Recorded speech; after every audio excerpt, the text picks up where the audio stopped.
as modificações propostas, né? Isso é uma outra coisa que... Agora, há uma pergunta primeira sua sobre a primeira pergunta que foi feita, primeira questionamento sobre a quem beneficiaria essa aprovação desse anteprojeto. Eu não saberia responder hoje. Eu não saberia. Ela pode beneficiar, ela pode, em tese, beneficiar o contribuinte, pode, mas que contribuinte? Todos? A classe de contribuintes, ou em geral? Não tenho certeza disso. A eficiência dos órgãos arrecadadores, mas que eficiência mais do que isso? Eu acho que a Receita precisa ser prestigiada e aprimorada em alguns mecanismos internos. O pessoal precisa ser prestigiado. A Receita há uma luta aí das categorias que precisam aí, ser prestigiadas com pessoal, com equipamento de trabalho, né? Agora, essa eficiência administrativa é em termos quantitativos, mas como quantitativo? Se há a possibilidade apenas de renúncia ao crédito tributário.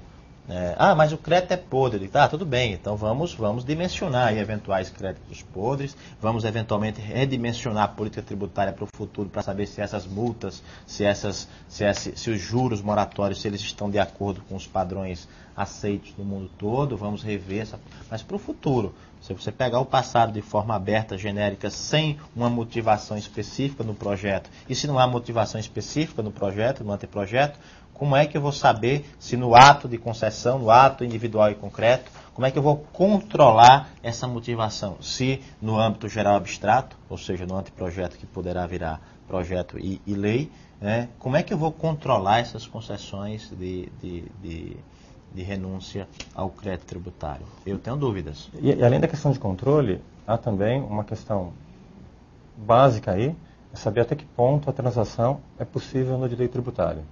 Há um dispositivo, que é até cômico, que é o artigo 171, justamente 171, que fala sobre a transação no Código Tributário Nacional.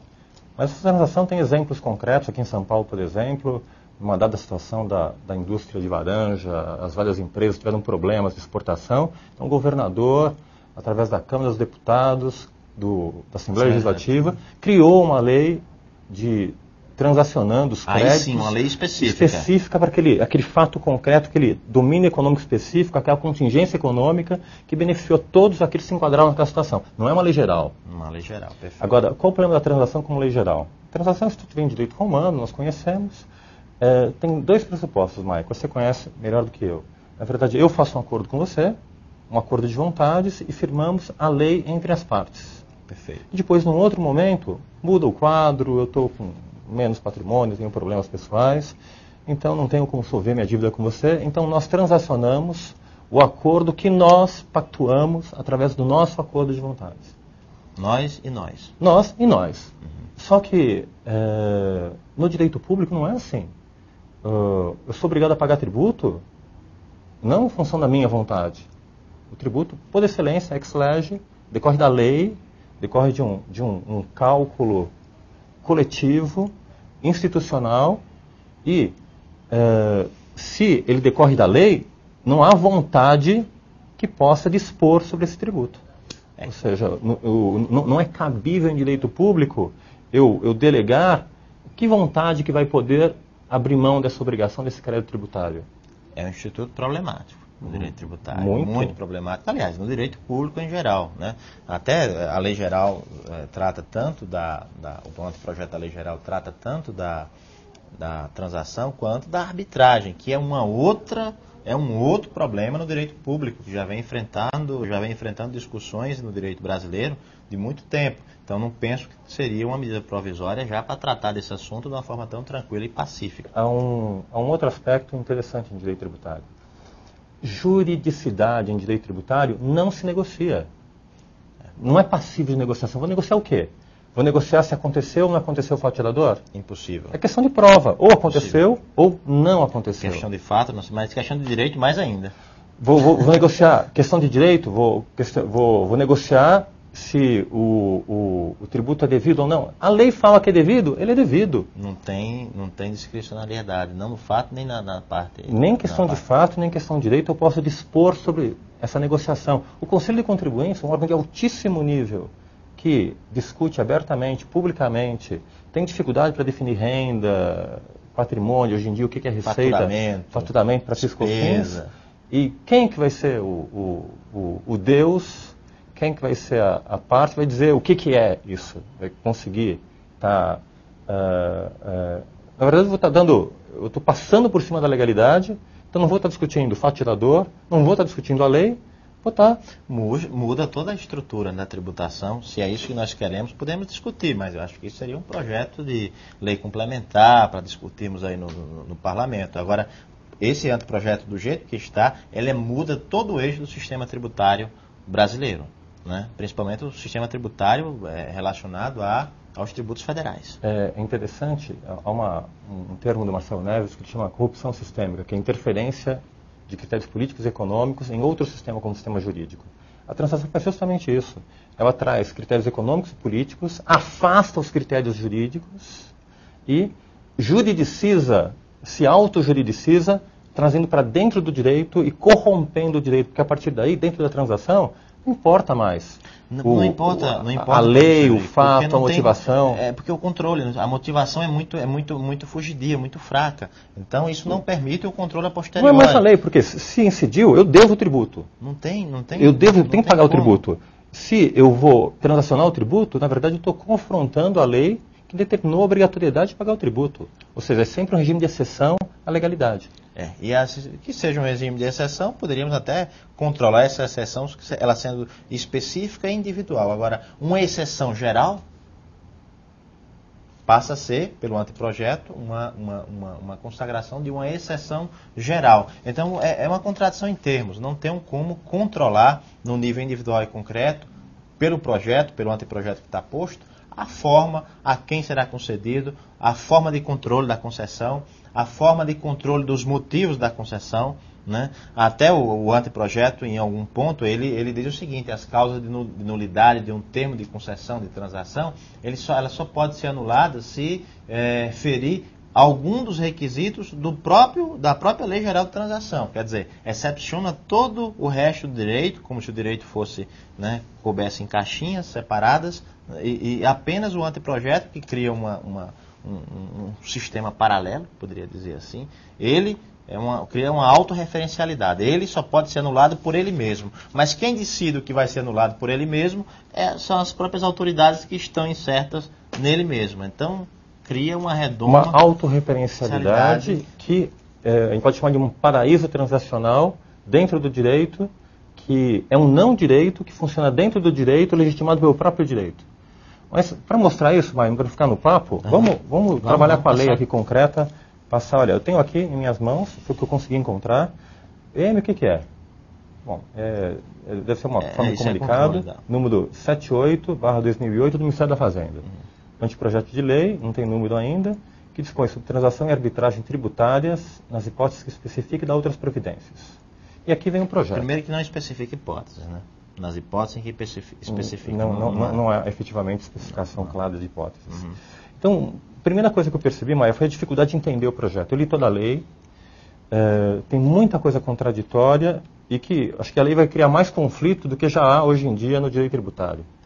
E a forma de resolver os conflitos não é criando uma lei que resolve conflitos e cria mais conflitos ainda. Seria a reforma tributária para eliminar os conflitos que já existem. Já existem, é verdade. Mas, e aqui, quando você me faz até a pergunta anterior que estava aqui, está posta no artigo,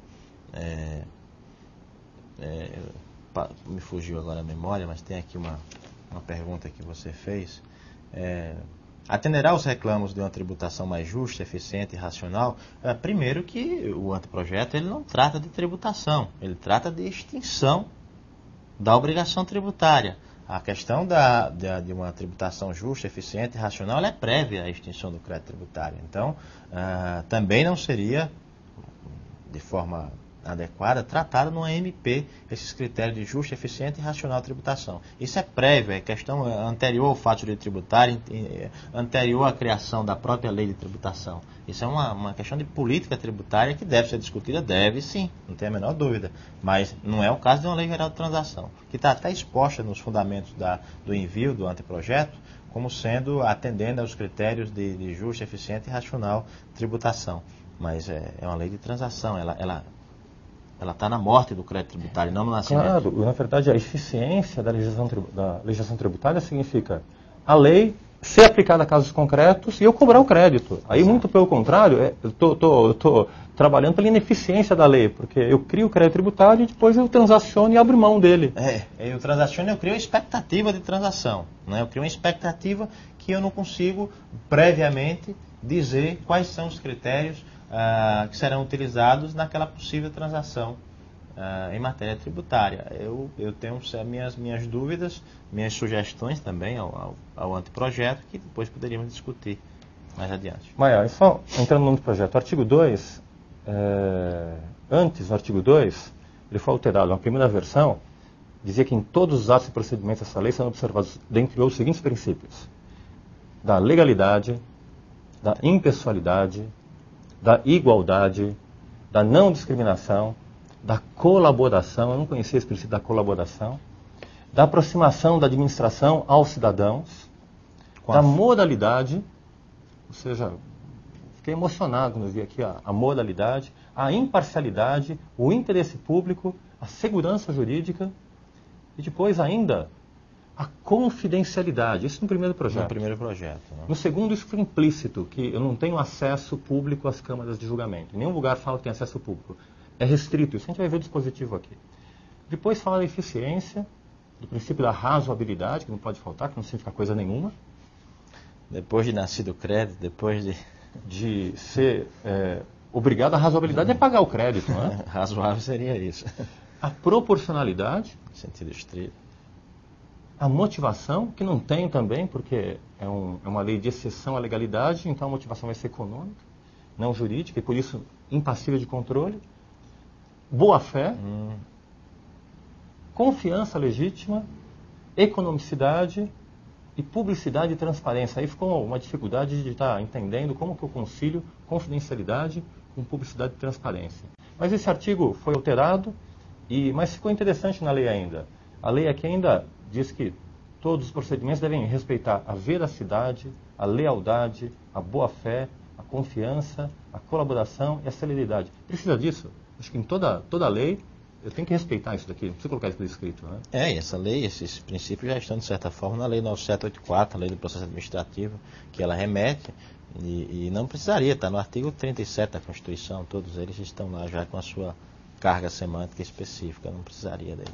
Outro problema que eu tive para interpretar a lei, Maia, foi entender a lei. Ela é confusa muitas vezes.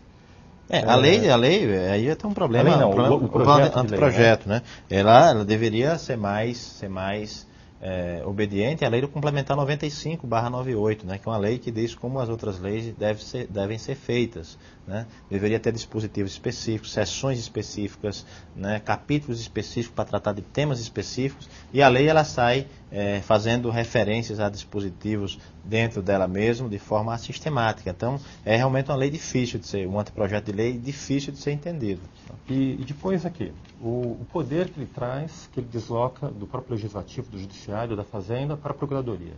O que ele determina? E para o executivo, na verdade, né? Determina que a transação, nos casos que envolvam valores superiores a 1 milhão, dependerá da autorização expressa do Procurador-Geral da Nacional. Acima de 1 milhão, mediante autorização expressa, mediante parecer fundamentado. Mas que tipo de parecer fundamentado? Fundamentado em quê? Não é fundamentado no direito tributário, que obriga a pagar aquele crédito tributário. É fundamentado em quê? Na própria lei de transação, que se autolegitima buscando excluir esse crédito. E depois eu tenho uma outra hipótese, entre 1 milhão e 10 milhões, é o Procurador-Geral, acima de 10 milhões é o Ministro da Fazenda. Ou seja, eu estou deslocando para o Executivo, sem critério de legalidade, a extinção do crédito tributário. Isso é muito perigoso no Estado de Direito. Há uma frase célebre que diz o seguinte: quando o Poder Judiciário é esvaziado, é o primeiro sintoma de que as instituições estão, de certa forma, descrentes. Há um esvaziamento muito forte do Poder Judiciário, há um esvaziamento, uma morte do Poder Legislativo no Brasil e a concentração dentro do Poder Executivo. Agora, dentro do Poder Executivo já há uma outra briga, que é a alocação das competências, quem vai ficar com o quê?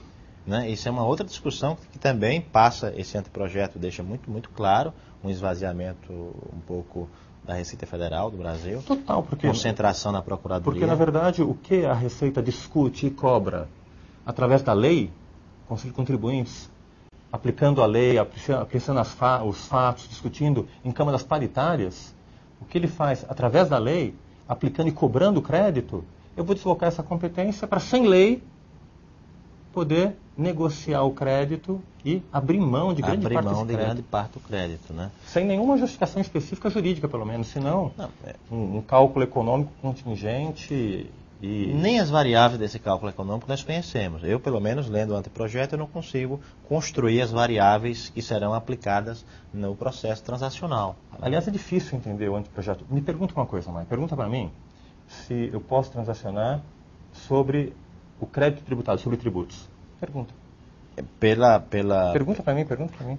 Você pode transacionar crédito tributário decorrente sendo a obrigação principal? Mãe, está aqui na lei, vou tentar entender. Eu não consegui, eu fiquei confuso. O artigo 7º diz: a arbitragem e a transação, em qualquer de suas modalidades, não poderão, ou não poderá, não poderão aqui, não poderão. Inciso 2. Implicar em negociação do montante do tributo devido. Então eu responderia não. Mas depois, no parágrafo 1º,